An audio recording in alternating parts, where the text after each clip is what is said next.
Hello students and welcome back to my channel. See, in the today's video basically class 9 maths new NCERT के number system chapter जो chapter number first है उसके हम irrational number हम आपने देखा होगा कि मैं आपको टॉपिक वाइज जितने भी आपके NCERT के जो भी आपकी एक्सरसाइज का टॉपिक कंप्लीट हुआ है उसी एक्सरसाइज का एक ऑब्जेक्टिव टाइप क्वेश्चंस मैंने आपके बहुत सारे वीडियोस बनाए हैं उसके हिसाब से।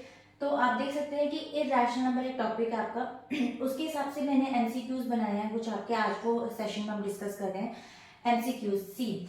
तो before starting the video my name is Khushboo Jain and Vedic maths master is my channel name and if you think that it's a very useful videos and really useful for in your exam, so you can subscribe my channel and like the video.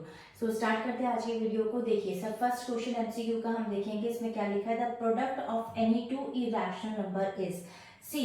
जितने भी हमने अभी तक rules पढ़े थे जैसे हमने पढ़ा था कि अगर हम रैशनल को इरेशनल नंबर से मल्टीप्लाई करें या इरेशनल को रैशनल से मल्टीप्लाई करें तो हमें हमेशा इरेशनल नंबर मिलता है, ठीक है।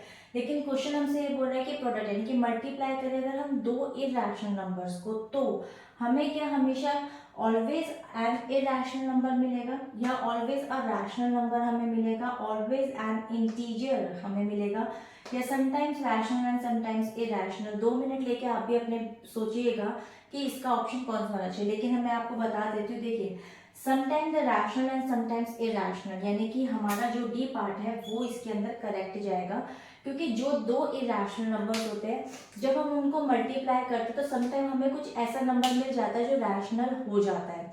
तो इसलिए हम ये नहीं कह सकते कि हमेशा ही हमें इरेशनल मिलेगा या रैशनल मिलेगा, ठीक है। तो हम ये कह सकते हैं कि sometime rational and sometime irrational, तो will be the right point. तो मूव करते हैं इसके सेकंड पार्ट पर। तो students now this is the second question. बहुत इंटरेस्टिंग क्वेश्चन है, देखिए आप। The decimal expansion of the number root 2 is, यानी कि आपको पता है कि डेसिमल एक्सपेंशन उसे कहते हैं जब हम किसी क्वेश्चन को सॉल्व करते हैं डिवीजन में तो उसका डेसिमल एक्सपेंशन तक खड़े अगर हम डेसिमल लगा करके 0.0 लगा के हम उसको सॉल्व करते चले जाते हैं तो समटाइम वो टर्मिनेट भी हो जाता है। तो डेसिमल एक्सपेंशन करना है रूट टू का। तो देखिए इसने ऑप्शंस क्या दिए। अब फिनाइट डेसिमल, आपको पता है फिनाइट डेसिमल किस तरीके से हम कह सकते हैं कि यानी कि जब आपने किसी भी क्वेश्चन को आपने डेसिमल फॉर्म में निकाला और कुछ डेसिमल के बाद वो टर्मिनेट हो गया तो उसका फिनाइट यानी कि कुछ लिमिटेड नंबर्स तक ही उसको हम डेसिमल तक निकाल पाए, यानी कि वो इनफिनाइट नहीं है, यानी कि अनगिनत नहीं है कि आप उसको निकालते जा रहे हैं आपको पता ही नहीं कि कहाँ तक भी जा सकता है वो, ठीक है। तो वो फिनाइट डेसिमल तक हुआ।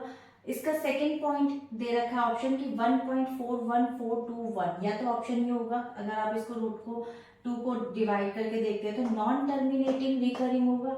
नॉन टर्मिनेटिंग का मतलब होगा कि उसका मतलब वो सॉल्व नहीं हो रहा, रिमाइंडर बच रहा है। और रिकरिंग का मतलब होता है कि जब कोई एक प्रॉपर पैटर्न आपका फॉलो होता है, यानी कि पैटर्न इन द सेंस कि जब कोई प्रॉपर डिजिट रिकरिंग होती चली जाती है, रिपीट होती चली जाती है। नॉन टर्मिनेटिंग और नॉन रिकरिंग यानी कि वो टर्मिनेट तो हो ही नहीं रहा, रिमाइंडर तो बच रहा है, साथ में नॉन रिकरिंग यानी कि कोई भी पैटर्न फॉलो नहीं हो रहा उसके अंदर, ठीक है, यानी कि कोई भी डिजिट्स रिकरिंग नहीं हो रही। देखिए इसका ऑप्शन आप बता सकते हैं, लेकिन इसका ऑप्शन होगा ये वाला।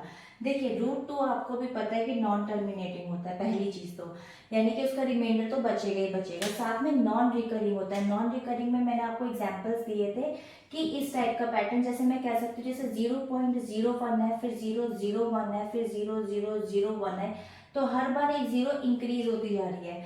लेकिन नॉन मतलब रिकरिंग के अंदर होता है जैसे मैं कहूँ कि 0.23 और 23 बार बार रिपीट हो रहा है तो मैं 23 के ऊपर बार लगा देती हूँ।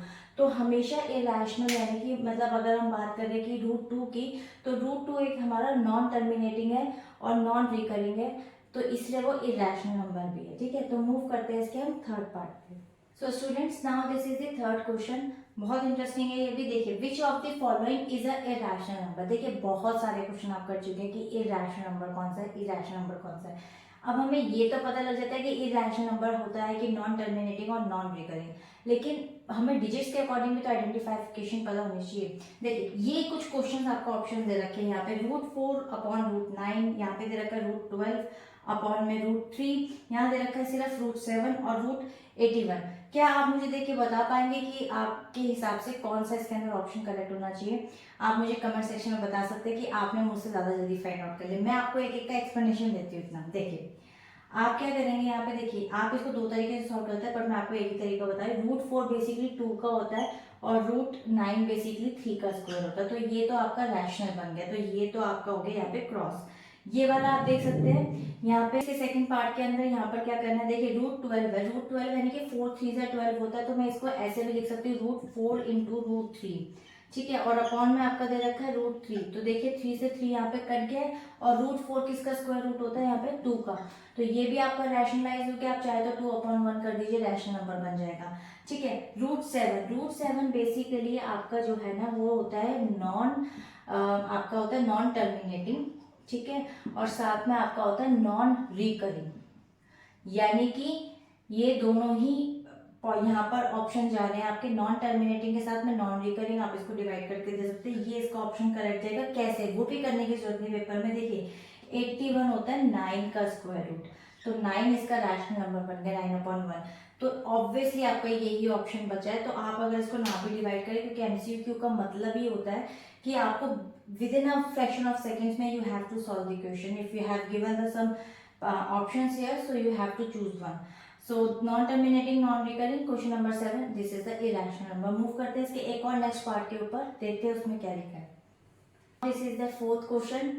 Before starting the fourth question I just want to say one thing. See, आप सभी को पता है कि वैदिक मैथ्स मास्टरी मेरे चैनल का नाम है, और मैंने बहुत सारी वैदिक मैथ्स की वीडियोस अपलोड कर रखी हैं, जिसमें मैंने आपको बहुत सारी ऐसी यूनिक ट्रिक्स सिखाई हैं जिससे बहुत फास्ट हो सकती हैं।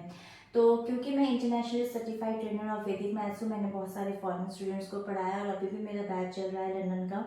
तो मैं आपको सिर्फ इसलिए बता रही हूँ कि मैं आप सबसे एक पोलिंग चाहती हूँ, पोल करना। आप सब मुझे प्लीज़ कमेंट सेक्शन में बता सकते हैं कि मैं एक वीडियो अपलोड करना चाह रही हूँ जिसमें मल्टीप्लिकेशन के ऐसी ट्रिक्स है कि आपको हर तरीके से, बहुत शॉर्ट तरीके से सारी मल्टीप्लिकेशन आप बहुत आराम से कर सकते हैं, जिसको बोलते हैं बेस मेथड ऑफ मल्टीप्लिकेशन, जिसको मैं नए सिरे से आपको बताना चाहती हूँ इन अ वेरी शॉर्ट मैनर, कि आप उसको कैसे सॉल्व कर सकते हैं किसी भी तरीके की मल्टीप्लिकेशन को, जो बहुत ही ज़्यादा इजी भी है, और उससे कॉन्फिडेंस बिल्ड होता है कि मल्टीप्लिकेशन में बहुत ज़्यादा कन्फ्यूजन रहती है स्टूडेंट्स को, और बहुत ज़्यादा प्रॉब्लम क्रिएट रहती है। तो आप मुझे बताना कि आपको अगर सीखना हो, तो मैं जल्द ही आपके लिए वो वीडियो लेके आने वाली हूँ, तो आप मुझे कमेंट सेक्शन में बता सकते हैं। तो आई होप आप बताएंगे। एंड जस्ट स्टार्ट करते हैं इसका question number 4, which of the following is a irrational number. देखिए यहाँ पर आपको 4 ऑप्शन दिए हुए हैं, 0.14, ऑप्शन नंबर सेकेंड इज 0.1416 के ऊपर 12 है, एंड 0.1416 चारों के ऊपर 12 है, and there is a digit 0.1401 4001 400014 and so on, यानी कि 0 एक्सटेंड हो गया। देखिए वैसे तो आपको देखते ही इस समय समझ में आ गया होगा कि इसमें से कौन सा ऑप्शन है, राइट। देखिए मैं आपको एक बार क्लियर कर देती हूँ, 0.14 के आगे यहाँ पे डॉटेड नहीं है, यानी कि ये यहाँ पर बेसिकली क्या हो गया, डेसिमल एक्सपेंशन होने के बावजूद भी ये टर्मिनेट हो गया है। क्योंकि ये टर्मिनेट हो गया, यहाँ पे रिकरिंग भी नहीं है, तो ये आपका क्या हो जाएगा, रैशनल नंबर, ठीक है। तो ये मैं राइट नहीं करूंगी, सॉरी, इसको मैं इसको सिंपली लिख दूंगी यहाँ पे, ये आपका यहाँ पे रैशनल नंबर है, बिकॉज इसकी रिक्वायरमेंट इरैशनल की है, ठीक है। तो ये ऑप्शन हमारा नहीं होगा। 0.1416 के अंदर नॉन टर्मिनेटिंग है, देख सकते हैं आप यहाँ पे 16 के ऊपर 12, इसका मतलब डिजिट सेम ये वाली रिपीट हो गई, तो नॉन टर्मिनेटिंग तो है ही, साथ में ये आपका रिकरिंग है, यानी कि सेम डिजिट्स रिपीट हो गए, तो रिकरिंग होगा। इसके अंदर भी आपका 1416 सेम डिजिट्स रिपीट हो रही है, तो नॉन टर्मिनेटिंग तो है ही, साथ में ये भी रिकरिंग में होगा। लेकिन आप देख सकते हैं यहाँ पे 1 0, फिर 2 0, फिर 3 0, यानी कि नॉन टर्मिनेटिंग, सो ऑन चला जा रहा है, नॉन टर्मिनेटिंग भी है और साथ में नॉन रिकरिंग भी है, यानी कि कोई भी ऐसी डिजिट जो आपकी रिपीट नहीं हो रही है और रिकरिंग नहीं हो रही है, तो ये नॉन रिकरिंग है।